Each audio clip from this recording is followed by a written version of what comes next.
வணக்கம் நண்பர்கள். 17 வயது சிறுவனை கடத்தியதற்காக ஏடிஜிபி ஜெயராமன் அவர்கள் கைது செய்யப்பட்டிருக்கிறார். அதை பற்றி சுருக்கமாக பார்க்கலாம். வீடியோ பார்க்குற நீங்கள் சப்ஸ்கிரைப் பண்ணி பார்த்தீங்கன்னா வீடியோ போடுறது எங்களுக்கு ஆர்வமாக இருக்கும். இதில் திராவிட முன்னேற்ற கழக அரசு தோல்வி அடைந்திருக்கிறது என்பதுதான் எடுத்துக்கொள்ள வேண்டும். திராவிட முன்னேற்ற கழகத்தினுடைய ஆட்சியில் காவல்துறையினரே பொதுமக்கள் அப்பாவி மக்களை கடத்தி பணம் பறிக்கிறாங்க அப்படிங்கிறதுக்கு இதுவும் ஒரு உதாரணம். சரி, தேவையே இல்லாமல் ஒரு காவல்துறை லட்சக்கணக்கான காவல்துறை அதிகாரிகள் தமிழ்நாட்டில் வேலை செய்கிறாங்க. ஒரு காவல்துறை அதிகாரி செஞ்சிட்டதுனால ஒட்டுமொத்தமாக தமிழக அரசையே குற்றம் சாட்டலாமா அப்படின்னு கேட்டிங்கன்னா அப்படி குற்றம் சாட்டுவது தவறு. நான் குறிப்பிட்டது இந்த காவல்துறை அதிகாரி தவறு செய்திருக்கின்றார். உடனடியாக விழித்து கொண்ட அரசு நீதிமன்ற நடவடிக்கை எடுப்பதற்கு முன்பாக தமிழக அரசு நடவடிக்கை எடுத்து அந்த ஏடிஜிபி ஜெயராமன் அவர்களை சஸ்பெண்ட் செய்திருந்தால் ஆளும் கட்சிக்கும் இந்த காவல்துறையினுடைய அதிகாரியினுடைய தவறான செயலுக்கும் சம்பந்தம் இல்லை அப்படின்னு எடுத்துக்கொள்ளலாம். ஆனால் திராவிட முன்னேற்ற கழகத்தினுடைய ஆட்சியில் காவல்துறை அதிகாரிகள் தவறு செய்தாலும் அவர்கள் காப்பாற்றப்படுகிறார்கள். அதற்கு காரணம் 2026 சட்டமன்ற தேர்தலில் சட்டத்துக்கு விரோதமாக வெற்றி பெற வேண்டும் என்றால் காவல்துறையினுடைய உதவி தேவை அப்படிங்கிற காரணத்தினால காவல்துறை அதிகாரிகள் செய்யும் தவறான நடவடிக்கைக்கு தமிழக அரசு எதிர் நடவடிக்கை எடுக்காமல் மௌனம் காத்து வருவது தான் நான் சொல்லுகின்ற குற்றச்சாட்டுக்கு காரணம். இது மட்டும் போதாதுன்னு சொல்லிட்டு எடப்பாடி பழனிசாமி அவர்கள் தேவையில்லாமல் இந்த விஷயத்தில் மூக்க நுழைச்சி தனக்கு தானே அவமானத்தை ஏற்படுத்தி கொண்டிருக்கின்றார். தன்னுடைய கூட்டணி கட்சி தலைவரான பூவை ஜெகன்மூர்த்தியின் மீது கைது நடவடிக்கையை ஏவி எதிர்கட்சியை சேர்ந்தவர்கள் அப்படிங்கிறதுனால இப்படி தவறான நடவடிக்கையை ஆளுங்கட்சி எடுத்திருக்கிறதுன்னு சொல்லிட்டு என்ன நடந்ததுன்னே தெரியாமல் எதிர்க்கட்சி தலைவர் எடப்பாடி பழனிசாமி அவர்கள் தன்னைத்தானே அவமானப்படுத்தி கொண்டார் அப்படின்னு தான் எடுத்துக்கொள்ள வேண்டும். சரி, என்ன விஷயம் எங்கே நடந்தது அப்படின்னு பார்க்கலாம். திருவள்ளூர் மாவட்டம் களப்பாக்கத்தை சேர்ந்த தனுஷ் அப்படிங்கிற நபர் தேனி மாவட்டத்தை சேர்ந்த விஜய் ஸ்ரீ அப்படிங்கிற ஒரு பெண்ணோட ஒரு மாணவியோட இன்ஸ்டாகிராம் மூலமாக காதலிச்சுக்கிட்டு இருக்காங்க.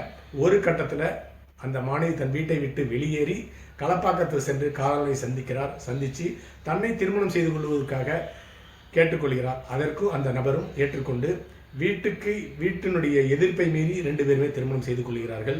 இந்த விஷயம் அந்த பெண்ணினுடைய குடும்பத்திற்கு தெரிகிறது. அந்த குடும்பம், பெண்ணினுடைய குடும்பம் மிகவும் வசதி படைத்த குடும்பம். இந்த தனுஷனுடைய குடும்பம் மிக ஏழ்மையான குடும்பம் அப்படிங்கிற காரணத்தினால பெண்ணுடைய தந்தை இந்த திருமணத்தை ஏற்றுக்கொள்ள மறுக்கிறார். உடனடியாக களப்பாக்கத்துக்கு உட்பட்ட காவல் நிலையத்தில் புகார் கொடுக்கிறார். காவல்துறை அதிகாரிகள் விசாரணை நடத்தி 2 பேருமே மேஜர் அப்படிங்கிற காரணத்தினால சட்டத்தை மீறி எந்த விதமான நடவடிக்கை எடுக்க மறுக்கின்றார். இந்த இடத்துல அந்த பெண்ணுடைய தந்தை சட்டவிரோதமாக சட்டத்தை மீறி தன்னுடைய மகளையும் மகளுடைய காதலையும் பிரிக்கணும் அப்படின்னு சொல்லிட்டு முடிவு பண்றாரு. அதற்கு ஒரு பெண் காவல்துறை அதிகாரியை, அந்த பகுதியை சேர்ந்த பெண் காவல்துறை அதிகாரியை தொடர்பு கொள்கிறார். அந்த பெண் காவல்துறை அதிகாரி அவருக்கு தெரிந்த ஏடிஜிபி ஜெயராமன் அவர்களையும் கூட்டணி சேர்த்துக் கொள்கிறார். 2 பேருமே சேர்ந்து சட்டவிரோதமாக இந்த காவலர்களை, திருமணம் செய்த காவலர்களை பிரிக்க வேண்டும் முடிவு செய்கிறாங்க. அதற்கு காவல்துறை அதிகாரிகளுக்கு அதிகாரம் இல்லை. இருந்தாலும் இந்த 2 பேர் மட்டும் போதாது. அரசியல்வாதிகள் இருந்தால் இந்த கூட்டணியில் மிகவும் நன்றாக இருக்கும். இந்தியாவில் சட்டத்தை மீறி ஏதாவது செயல் செய்யணும்னா அதற்கு அரசியல்வாதிகளுடைய உதவி தேவை. அவர்கள் தான் செய்ய முடியும். அதனால் இந்த கூட்டணியில் பெண் காவல்துறை அதிகாரி ஏடிஜிபி ஜெயராமன் மற்றும் அந்த பகுதியினுடைய எம்எல்ஏ பூவை ஜெகன்மூர்த்தி அவர்களும் ஈடுபடுகிறார்கள். அதற்கு காரணம் மிகப்பெரிய தொகை, இந்த விஷயத்தை முடிச்சு கொடுத்தா மிகப்பெரிய தொகை கொடுப்பதற்காக ஜெயசூரியனுடைய தந்தை வாக்களிக்கிறார். அப்படி ஒரு 10 கோடி ரூபாய் வரை பேரம் பேசப்பட்டதாக தெரிகிறது. சட்டவிரோதமாக தற்பொழுது சட்டவிரோத செயலில் ஈடுபடுகிறார்கள். ஏடிஜிபி ஜெயராமனுடைய சைரன் வச்ச காரில் அந்த தனுஷனுடைய வீட்டுக்கு சென்று விசாரணை நடக்கிறாங்க. தன்னுடைய அந்த பெண்ணும் அவருடைய கணவரும் எங்கே இருக்குன்னு கேட்குறாங்க. அதற்கு குடும்பத்தினர் தங்களுக்கு தெரியாது அப்படிங்கிற பதிலை சொல்கிறாங்க.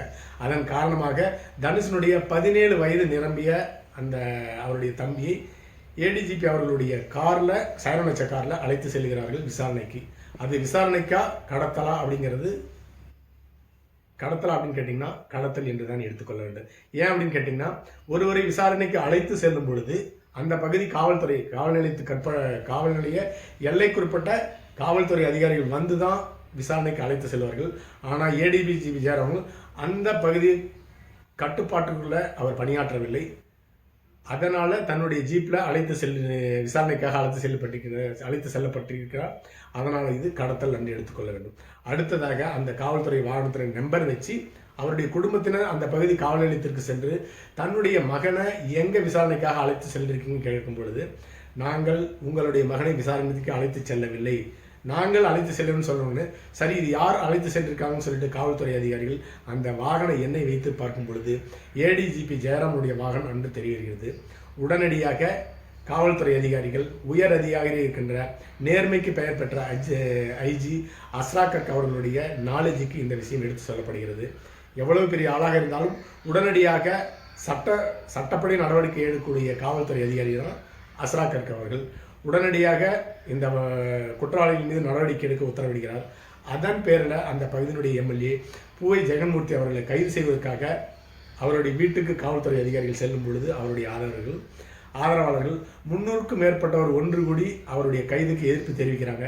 அந்த நேரத்தில் பூவை ஜெகன்மூர்த்தி அவர்கள் அந்த இடத்துல தப்பிச்சுறாரு. தப்பிச்சு கோர்ட்டுக்கு போய் ஜாமீன் கேட்க போகிறாரு. அந்த இடத்துலையும் வசமாக மாட்டிக்கிறாரு. ஏன்னு கேட்டிங்கன்னா, இந்த வழக்கை விசாரிக்கிற நீதிபதி வேல்முருகன் அவர்கள் நேர்மைக்கு பெயர் பெற்ற நீதிபதி அவர்கள். அதனால் இந்த வழக்கில் பூவை ஜெகன்மூர்த்தி அவர்களை கடுமையாக சாடி இருக்கின்றார். ஏன்னு கேட்டிங்கன்னா, உங்களை மக்கள் ஓட்டு போட்டு தேர்ந்தெடுத்தது மக்களுக்கு சேவை செய்யதானே தவிர கட்ட பஞ்சாயத்து செஞ்சு சம்பாதிக்கிறது கிடையாது அப்படின்னு சொல்லிட்டு கடுமையாக சாடியதுடன் அவருடைய ஜாமீனை 20ஆம் தேதி வரை ஒத்திவைத்திருக்கின்றார். அடுத்ததாக இந்த மாணவனை கடத்திய, நான் ஏற்கனவே குறிப்பிட்டிருந்த காவல்துறை அதிகாரிகள் விசாரணைக்கு அழைத்து சென்றால் அது கடத்தல் கிடையாது. ஆனால் தகவலும் தெரிவிக்காம அந்த எல்லைக்கு உட்படாத ஒரு காவல்துறை அதிகாரி காவல்துறை வாகனத்தில் அழைச்சி சென்றிருக்காரு. அதனால் இது கடத்தல் வழக்கு. கடத்தல் வழக்கில் ஈடுபட்ட ஏடிஜிபி ஜெயராமன் அவர்களை உடனடியாக கைது செய்ய உயர்நீதிமன்ற நீதிபதி வேல்முருகன் அவர்கள் உத்தரவிட்டிருக்கின்றார். அதன் பேரில் ஒரு அரசு அதிகாரி கைது செய்யப்படணும்னா 24 மணி நேரத்துக்குள்ளார சஸ்பெண்ட் செய்யப்படணும். அதன் அடிப்படையில் சஸ்பெண்ட் செய்யப்பட்டு உடனடியாக கைது செய்யப்பட்டிருக்கின்றார். இந்த அரசில் திராவிட முன்னேற்ற கழகத்தினுடைய ஆட்சியில் அதிகாரத்தில் இருக்கிற அரசு அதிகாரிகள் தங்களுடைய சட்டவிரோதமான செயல்களை ஈடுபடுவதற்கு காரணம் எந்த தவறு செய்தாலும் ஆளுங்கட்சி காப்பாற்றிடும் அப்படிங்கிறத செய்கிறாங்க, குறிப்பாக காவல்துறை அதிகாரிகள். அடுத்ததாக எதிர்க்கட்சி தலைவர் எடப்பாடி பழனிசாமி அவர்கள் தங்களுடைய கூட்டணி கட்சி அப்படிங்கிறதுனால தான் பூவை ஜெகன்மூர்த்தி அவர்களை திராவிட முன்னேற்ற கழகம் கைது செய்ய துடிக்குன்னு சொல்லிட்டு தவறான கருத்தை மக்களிடையே அவர் பரப்பி தன்னுடைய நற்பெயருக்கு அவரே களங்கம் விளைவித்துக் கொண்டிருக்கின்றார். அடுத்ததாக நீதிபதி அவர்கள் ஏடிஜிபி ஜெயராமன் அவர்களுக்கு கண்டனம் தெரிவிச்சில்லாமல் உடனடியாக கைது செய்யவும் உத்தரவிட்டிருக்கின்றார். இதிலிருந்து ஒன்று நன்றாக தெரிகிறது, ஆளுங்கட்சியினர் விழித்து கொள்ளாமல் தங்களுடைய வெற்றிக்காக காவல்துறையின் உதவி தேவை அப்படிங்கிற காரணத்திற்காக காவல்துறையை தவறாக பயன்படுத்துகிறார்கள் என்று தெரிகிறது. வீடியோ பார்க்குற நீங்கள் சப்ஸ்கிரைப் பண்ணி பார்த்தீங்கன்னா எங்களுக்கு வீடியோ போட ஆர்வமாக இருக்கும். அடுத்த பதிவில் சந்திக்கலாம். நன்றி.